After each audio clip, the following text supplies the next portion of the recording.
Bom dia, bom dia, bom dia. Que a graça, que a paz, que a misericórdia do nosso Senhor Deus Todo-Poderoso seja sobre suas vidas nesta manhã. Hoje estamos à quinta-feira, dia 21 de agosto do ano 2025. 21 de agosto. Estamos praticamente a um mês de mudança de estação, para que chegue a primavera, a estação das flores. Que Deus venha abençoar a sua vida nesta manhã, agradecidos ao Senhor pelo descanso que Ele nos deu, agradecidos ao Senhor por poder estar aqui nesta manhã, para compartilhar com todos vocês uma palavra de Deus, diretamente do coração de Deus, para o seu, para o meu, para os nossos corações. E nesta manhã, nós queremos começar a falar, começar uma nova série que vai nos instruir e vai nos, ao mesmo tempo, nos alertar, mas também vai fortalecer a nossa fé e vai nos ajudar a não desanimar no meio do caminho. Nós vamos falar dos sofrimentos de um apóstolo. Sofrimento de um apóstolo. Está em 2 Coríntios, capítulo número 11, versículo número... Podemos começar no 23. Se são ministros do Cristo, falo insensatamente, eu mais do que eles. Em trabalho, mais do que eles. Em açoites, mais do que eles. Em prisões, mais do que eles. Em perigos de morte, muitas vezes. Eu fui açoitado 5 vezes pelos judeus, com 40 açoites, menos um em cada ocasião. Em 3 ocasiões fui flagelado com varas. Uma vez fui apedrejado. 3 vezes sofri naufrágio. E passei um dia e uma noite como náufrago no mar.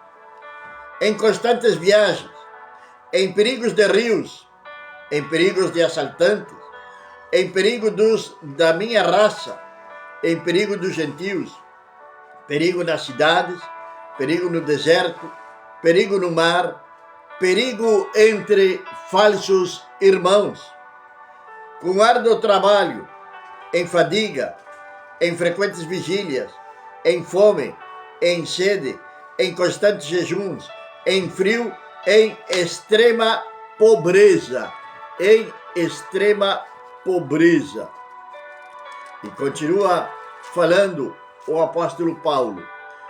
Além de muitas outras coisas, e de uma multidão perto de mim, que cada dia está o constante cuidado que tenho de todas as congregações. Quem padece sem que eu padeça, a quem se faz tropeçar sem que eu queime de indignação. Se devo de me exaltar, em minhas fraquezas me exaltarei. Deus Pai do nosso Senhor Jesus Cristo, que é bendito eternamente e para sempre, sabe que não minto. Em Damasco, um capitão do exército do rei Aretas vigiava a cidade dos damascenos para me prender, mas me desceram pelo muro de um cesto e escapei das suas mãos. Quem estamos falando? Estamos falando do apóstolo Paulo. Apóstolo Paulo. Sofrimentos de um apóstolo. O que este homem sofreu para levar o evangelho, para pregar a palavra de Deus, e não desistiu. Não desistiu jamais do propósito de Deus na vida dele. Lembremos que o chamado de Paulo foi um chamado sobrenatural, quando ele pensava que estava fazendo bem, quando em realidade ele estava fazendo tudo errado, pois ele estava perseguindo aos cristãos. Estava perseguindo aos cristãos, e quando ele ia exatamente para Damasco, foi quando ele teve um encontro com nosso Senhor e Salvador Jesus Cristo, e ali então este homem veio converter-se ao Senhor Jesus. Agora, dentro de todos esses sofrimentos dele, hoje vamos começar por um dos naufrágios. Um dos naufrágios mais conhecidos do apóstolo Paulo, que é quando ele está caminho a Roma. Era o desejo de Paulo chegar a Roma. Agora, de que maneira ele chegou e como ele chegou? Mas ele chegou a Roma. E a palavra de Deus, ela vai nos falar no capítulo número 27 do livro de Atos, que é onde nos conta esta história. E damos os bons dias à pastora que já está aqui no seu mate, junto conosco. E diz a palavra de Deus a partir do verso número 8. Depois de haver navegado com dificuldade, ao redor dela chegamos a um lugar chamado Bons Portos, perto do qual estava a cidade chamada Lazeia. E permanecemos ali muito tempo, até que passou o dia de jejum dos judeus. E sendo perigoso que navegássemos, o homem no mar, Paulo lhes aconselhava, dizendo: varões, eu considero que nossa viagem será com aflição e grande perda, não somente da carga do nosso navio, mas também das nossas próprias vidas. Mas o centurião prestava mais atenção ao piloto e ao capitão do navio do que às palavras de Paulo. Paulo está dando um alerta. Ele não está dando um alerta porque sim, no mais. Paulo era um homem de Deus. Paulo tinha a revelação do Senhor. Paulo tinha o Espírito Santo de Deus. E a intuição, que pertence ao Espírito Santo, estava dizendo para Paulo que aquela viagem seria perigosa. Talvez você não percebeu isto na sua vida até hoje, mas algumas vezes você sente como que algo ruim vai acontecer, como que algo ruim vai acontecer na sua vida, na sua casa, na sua família. Pois bem, isso é, ou algo bom, pode ser também algo bom, que vai receber algo extremadamente bom, maravilhoso, alegria que vai vir da sua casa. Isso é a intuição. É o Espírito Santo de Deus ministrando na sua vida, ministrando no seu coração, nos seus pensamentos, na sua mente, onde vai estar falando com cada um de nós através da intuição. Bem, o certo é que o centurião não vai dar ouvidos ao homem de Deus. Por que será, não é? Por que será que nunca dão ouvido aos seguidores de Cristo? Por que será que sempre tratam de menosprezar ou de passar por alto as advertências bíblicas, as advertências do povo de Deus, as advertências do próprio céu? Hoje estamos vivendo nestes dias dos quais nós sabemos que é os últimos tempos. São os últimos tempos.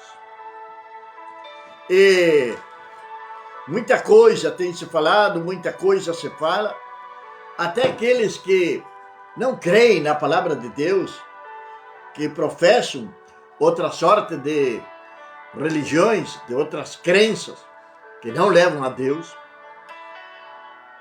dizem e publicam nas suas redes sociais, comentários, etc., etc., de que é o fim dos tempos. Eles estão sabendo, mas não querem dar ouvido a que o povo de Deus está proclamando, de que o arrebatamento da igreja pode ser de um momento a outro. No dia de ontem recebi um vídeo de um amigo, onde esse vídeo tem uma pergunta que diz: o arrebatamento pode ser o próximo mês ou daqui um mês? Algo assim é. Ainda não assisti o vídeo, agora pela manhã, sim, vou assistir esse vídeo para ver de que se trata. Mas tudo está indicando, sim, de que o arrebatamento da igreja, de que a vinda de Cristo está mais perto daquilo que nós pensamos ou imaginamos. Cristo vem, e vem em breve. Não esqueça disso. Cristo vem pela sua igreja. Tessalonicenses declara que os mortos em Cristo ressuscitarão primeiro. E logo nós, aqueles que estejamos vivos até esse momento, seremos arrebatados juntamente com eles para encontrar ao Senhor nas nuvens. Esse é o arrebatamento. Logo está a segunda vinda do Senhor Jesus. E aí ele vai vir para derrotar o anticristo, a Satanás e a toda a corja de demônios. E as pessoas não dão ouvido. Assim como este centurião, Paulo estava falando do eminente perigo que eles estavam para passar. Paulo estava falando de morte. Paulo estava falando da carga. Mas Paulo formava parte de um grupo de prisioneiros. Para o centurião, ele era um prisioneiro mais ali. Para o centurião, Paulo não era ninguém. Era mais que um objeto, um número. Alguém que estava sendo levado para ser julgado em Roma. Um prisioneiro a mais. Isso deveria ser o pensamento daquele homem. E muitos consideram aos cristãos como um louco a mais. Mas aquilo que é loucura para o mundo, para nós é salvação. Aquilo que o mundo desprezou são os que agradam a Deus. Aqueles que não têm sabedoria humana, que têm a sabedoria do alto, que estão anunciando aos quatro ventos de que existe perigo. Paulo estava dizendo que iam perecer, e Paulo estava dizendo que iriam morrer, Paulo estava dizendo que iriam perder a carga. O centurião deu mais ouvidos a quem? Ao piloto da nave, ao capitão da nave, aquele que supostamente poderia vencer o mar, aquele que supostamente os levaria em segurança até Roma. Mas estava totalmente errado, equivocado este centurião. Nós temos um Deus que está por cima de todo pensamento humano. Porque o porto não era apropriado para passar o inverno dele. Muitos de nós procurávamos navegar dali para ver se era possível chegar e passar o inverno num porto de Creta, que estava voltado para o sul, chamado Fenício. Mas, havendo soprado um vento do sul, creram que o alcançariam conforme os seus desejos, e navegamos ao redor de Creta, conforme a seus desejos. É interessante, aqui nós teríamos uma belíssima mensagem deste versículo número 13. Mas havendo soprado um vento do sul, creram que alcançariam conforme aos seus desejos e navegávamos ao redor. Aquele vento estava sendo propício para eles. Eles queriam seguir a direção daquele vento. Como muitas pessoas do nosso dia de hoje seguem ventos diferentes, ventos de doutrinas, ventos religiosos, ventos mentirosos, e seguem detrás dessas crendices, dessas crenças, dessas mentiras, pensando que estarão seguros. Meu irmão, ninguém vai estar seguro o dia do arrebatamento da igreja. Ou melhor dito, seguro estarão aqueles que serão tomados da face desta terra. Grave isso na sua mente. Você creia ou não creia, mas depois do arrebatamento, se você ficar, você vai lembrar destas palavras. E aí vai ser muito tarde. Vai ser muito tarde por quê? Porque um vento maligno, soprado por um homem chamado Anticristo, vai governar a face da terra. E então será o lamento de muitos e de muitos. Milhões se lamentarão de não terem dado ouvidos à palavra do Senhor. Mas pouco depois levantou-se contra nós um vento tempestoso, que era chamado tempestoso Euraclidon. Se levantou uma tempestade. Se levantou um vento. E que pode fazer uma pessoa quando se levanta uma tempestade e esse homem, essa mulher, essa família não tem a paz de Cristo, não tem Cristo dentro do seu lar? É logicamente que vão caminho ao naufrágio. E é justamente o que está prestes a acontecer com aquele barco que o apóstolo Paulo disse, que o apóstolo Paulo aconselhou de não saírem ao mar, mas deram ouvidos a um homem, a um incrédulo, antes que a um enviado pelo Senhor. Damos ouvidos ao que as notícias falam, damos ouvido às mentiras da mídia, damos ouvidos a qualquer pessoa, menos à palavra do Senhor. E ainda proclamamos aos quatro ventos de que temos fé, mas não ouvimos a palavra do Senhor. Então a minha pergunta é, que fé é essa? Porque a fé vem pelo ouvir e ouvir a palavra do Senhor. Sendo arrebatado o navio, ao não poder fazer frente contra o vento, ficamos à deriva. Não pode fazer frente ao vento. Por quê? Porque não tem Cristo.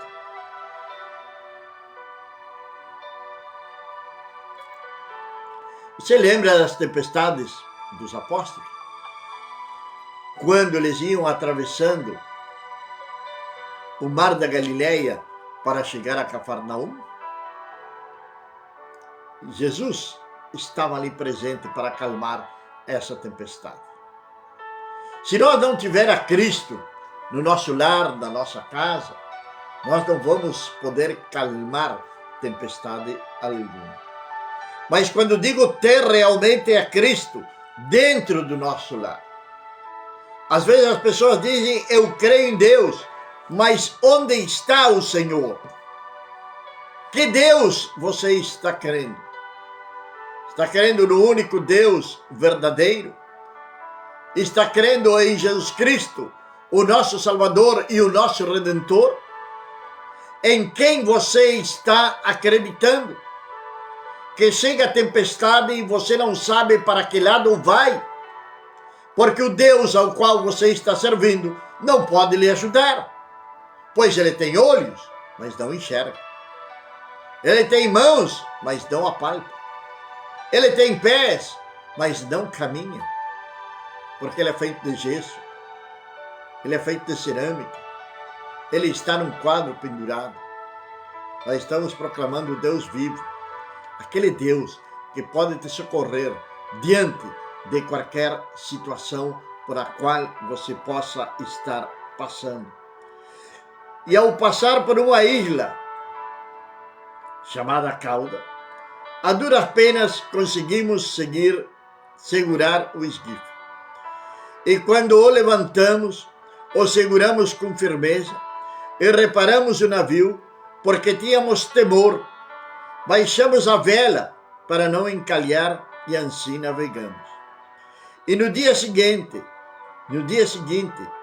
ao que se levantou a violenta tempestade contra nós, lançamos ao mar nossos pertences, que tinha dito o apóstolo Paulo, que iam perder a carga que levava. Ali começou então a perca. Ali começaram a perder aquilo que eles levavam. A preciosa carga que estava naquele barco começou a ser jogada ao mar. O diabo dá, mas o diabo também toma. E quando ele toma, ele quer com juros. E juros bastante elevados.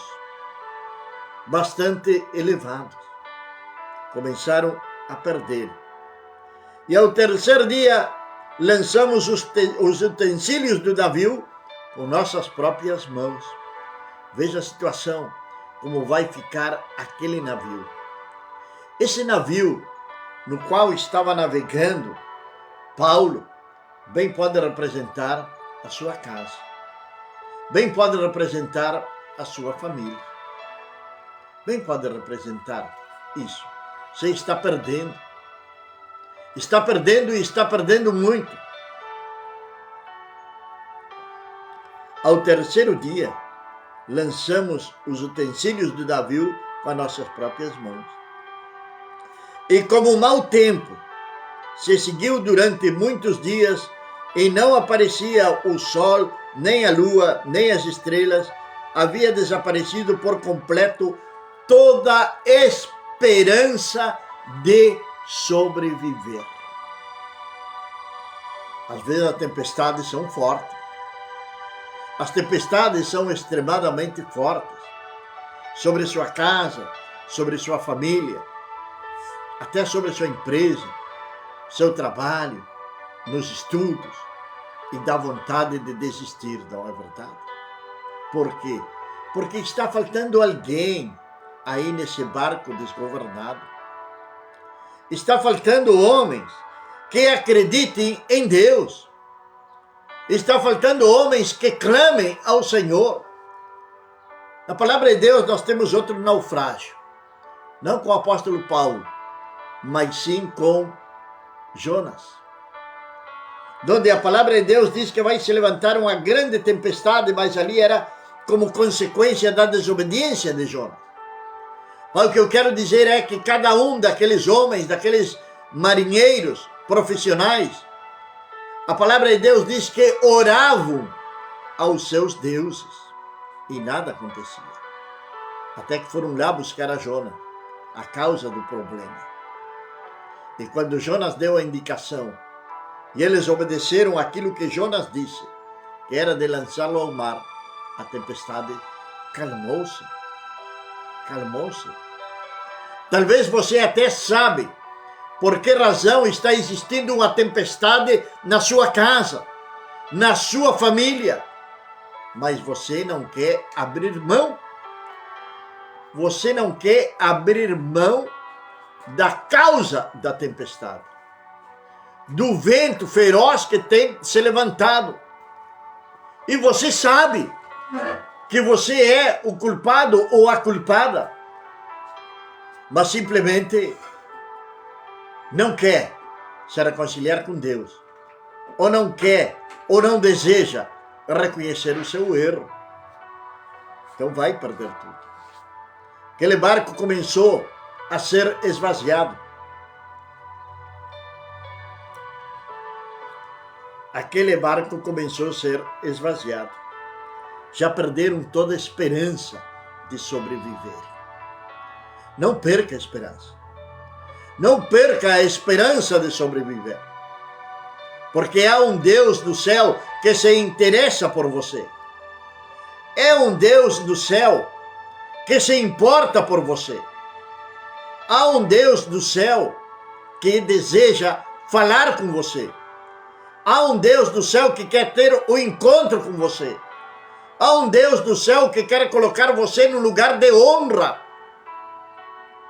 Existe um Deus que pode socorrer você no meio da tempestade. Basta você clamar a Ele. Mas clame a Ele. Faça como Ana, lá em 1 de Samuel, capítulo número 1, onde Ana derrama sua alma na presença do Senhor, falando, clamando, pedindo ao Senhor por um filho. E aquela mulher que tinha sido humilhada por tantos anos, passou a viver uma nova era na sua vida. A era da honra. Basta de ser humilhado. Basta de sofrimento. Deus quer honrar você. A palavra de Deus é muito clara quando diz que nós não seremos envergonhados. Está lá em Joel. O profeta Joel diz: mas o teu povo jamais será envergonhado. Jamais será envergonhado o povo de Deus. Então, por que você não volta? Por que você não se reconcilia com o Senhor? Por que você não reconhece os seus erros antes de que venha a naufragar? Então, como ninguém havia comido nada, pondo-se de pé, Paulo no meio deles disse: se vós, ó homens, tivesses me dado atenção, para que não partíssemos de Creta, teríamos evitado esta perda e esta aflição. A mensagem do apóstolo Paulo para aqueles homens. Não deram ouvidos ao profeta de Deus. A palavra de Deus diz: crede em Deus e nos seus profetas e sereis prosperados. Isso foi lá quando Josafá tinha que enfrentar uma guerra. Crede em Deus e nos seus profetas e sereis prosperados. Mas que difícil é acreditar no verdadeiro Deus. Que difícil é acreditar no verdadeiro Deus. Está difícil, não é verdade? Porque você ainda está aprisionado em velhas tradições, em velhas crendices, em religiões, em crenças limitantes, em filosofias de vida. Ou até nesta manhã podemos estar falando com alguém que se autodenomina ateu. Ouça a palavra de Deus. Creia na palavra de Deus. Porque um grande naufrágio vem para todo mundo. E os sinais estão aí presentes no nosso dia a dia. Um grande naufrágio vem para o mundo inteiro. Você está vendo todos os problemas que está tendo o mundo. Guerra na Ucrânia. Guerra em Israel, ali com toda a região. Com toda a Palestina, com o Irã. Ameaça de guerra na Venezuela, nesses dias de hoje. Barcos americanos nas costas da Venezuela. Tão perto aqui de nós. Guerras e rumores de guerra. Terremotos. Enchentes. Incêndios. Deus está falando. E o mundo não quer ouvir. É tempo de arrependimento. É tempo de conversão. É tempo de segurar a palavra de Deus. Ainda há esperança para você salvar o seu navio. Ainda há esperança para você salvar os seus pertences. Ainda há esperança para você não naufragar. Mas tudo isto depende pura e exclusivamente de você. Pai amado e meu Deus do céu, Senhor, nós te louvamos e exaltamos o teu nome nesta manhã, meu Deus. Senhor, eu quero orar por aquelas pessoas que vão assistirem este vídeo, meu Pai. Senhor, estão passando por momentos difíceis na sua vida. Mas, meu Deus, que tu venhas ter misericórdia, que tu venhas ter compaixão, e quando eles clamarem, quando eles levarem os seus olhos para os céus, tu venhas socorrê-los, ó Pai. Tu venhas ajudá-los, Senhor eterno. Tu venhas suprir em cada uma das suas necessidades, meu Deus. Pai eterno, eu te agradeço por este novo dia. E oro, Senhor, para que este dia seja abençoado para todos aqueles que irão assistirem este vídeo, que venham serem abençoados em nome do nosso Senhor e Salvador Jesus Cristo. Amém. Amém, amados e queridos irmãos. 20 e 30 horas esta noite estaremos ali com a nossa programação em espanhol. Esperamos você. Que Deus abençoe poderosamente as suas